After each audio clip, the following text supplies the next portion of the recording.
Olá, tudo bem, nono ano? Aqui é a professora Rafaela e hoje a gente vai dar início à nossa terceira videoaula de arte. Na aula de hoje a gente vai falar um pouquinho, então, sobre alguns outros artistas que foram influenciados pela pop art.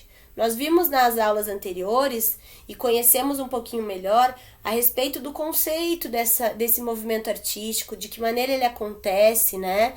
A temática que ele aborda, as críticas que ele traz. Vimos que os artistas eles buscaram se apropriar então de uma linguagem, de uma cultura de massa, né? Coisas que as pessoas viam no seu dia a dia. E aí eles se apropriavam desses temas, desses produtos, dessas personalidades, dessas celebridades para criar os seus conteúdos. Vimos também que no caso do Andy Warhol, que foi o artista que nós mais nos aprofundamos, ele também fazia críticas no trabalho dele, também utilizava das notícias que aconteciam na época para produzir alguns trabalhos, né, de maneira mais crítica. Então, a gente vê que esse artista ele começa a fomentar uma indústria cultural, onde a arte ela passa a ser comercializada e não mais necessariamente precisa da interferência de um marchand, que são as pessoas que vendem, né, a arte para o artista. E aí a arte foi se democratizando, tornando-se mais acessível às pessoas. E aí a gente conheceu então um pouquinho mais sobre esse movimento. Na aula de hoje a gente vai falar sobre outros artistas que foram influenciados por esse movimento artístico. E o primeiro que a gente vai falar é o Keith Haring. Para a gente começar a falar dele, eu vou explicar para vocês um pouquinho sobre como esse artista começa a produzir os seus trabalhos. Então o Keith Haring, ele começa a fazer interferências na cidade lá que ele mora, lá em Nova York, interferências urbanas. Ele começa a interferir nesses letreiros que tem nos pontos de ônibus, onde fica reservado para cartazes de publicidade, começa a fazer seus desenhos, começa a grafitar alguns muros,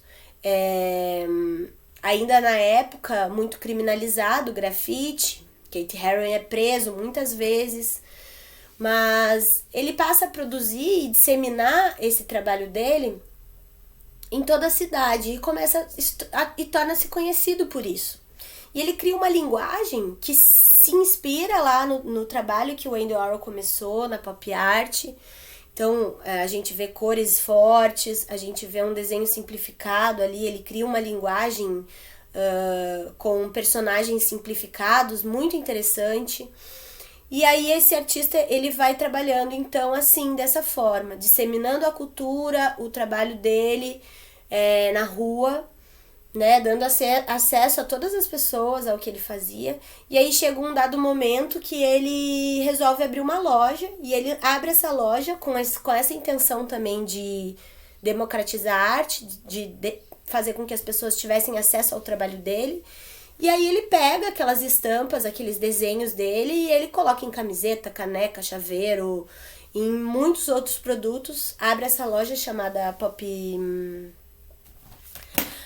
Shop, e aí ele começa a vender os trabalhos dele. O Keith Haring, ele cria um estilo muito pessoal, apesar de ter muita inspiração da pop art. É muito fácil a gente distinguir um trabalho dele, porque ele trabalha especialmente com essas pessoas feitas de maneira simplificada, com contornos bem grossos, assim, pretos, e com cores, blocos de cores. É muito legal. A gente pode dizer que ele é um dos pais do grafite. Vamos dizer que todos os grandes grafiteiros do mundo respeitam e se inspiram no trabalho dele. Então ele é um artista muito importante e que foi diretamente influenciado pela arte do Warhol e dos artistas da pop. E aí agora que a gente conheceu um pouquinho sobre o Keith Haring, eu gostaria que vocês pesquisassem aí os trabalhos dele e dessem uma olhada como são interessantes e como são atuais os trabalhos que ele faz. E aí a gente vai falar um pouquinho do Brasil. A gente vai falar um pouquinho da Beatriz Milhazes, que é uma artista brasileira que foi também influenciada pelo Warhol, pela pop art. E ela traz, então, elementos também da cultura em massa para os seus trabalhos, embalagens de produtos, etc., que ela aplica nessas pinturas dela. E hoje a Beatriz, ela é conhecida no mundo inteiro. É uma artista viva, que vocês podem ter acesso aí às redes sociais e a história dessa artista.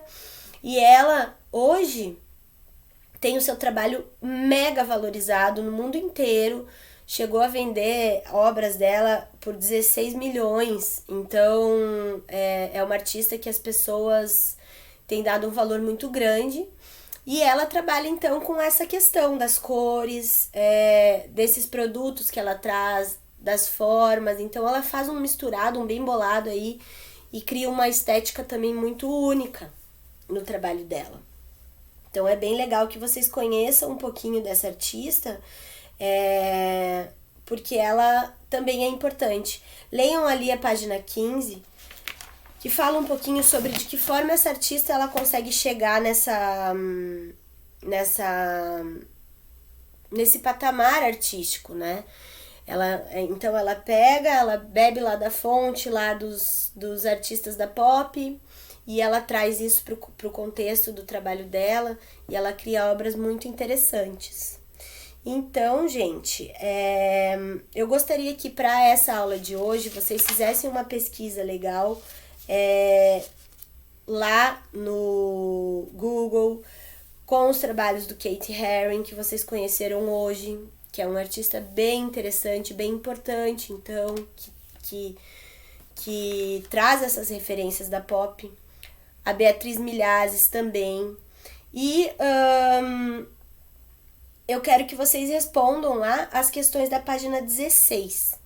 Lá na página 16 tem algumas questões e a gente vai daí corrigi-las juntos na nossa próxima live, tá bom? Então, um grande abraço a todos e eu espero que vocês tenham gostado de conhecer um pouquinho mais sobre outros artistas que também trabalhavam com a pop art, com a ideia da estética que a pop art apresentou para nós. Tchau, tchau!